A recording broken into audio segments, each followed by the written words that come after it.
How to say I love you in the 10 most spoken dialects in the Philippines. Mahal kita. Mahal na mahal kita. Pangako kong ikaw lang. In Cebuano, palangga tika. Let's complete the sentence with gihigugma tika sa anak ko ikaw ra. In Ilocano, ay ayaten ka.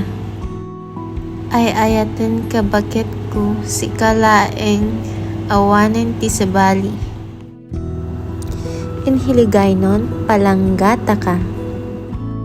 Palanggata ka ikaw lang gid, wala gid sang iban. In Waray, hinigugma ta ka. Hinigugma ko ikaw la waray na lain. In Kapampangan, kaluguran da ka. Kaluguran da ka, ikamuing atiyo alang aliwa. In Bicol, namumutan ta ka. Namumutan ta ikala, wara ng iba. In Maranao, papagayan ka. Papagayan ko sikala awan na iba. In Tausug, kalasahan takaw or higugmaon ko ikaw. Higugmaon ko ikaw ha, wine na lain.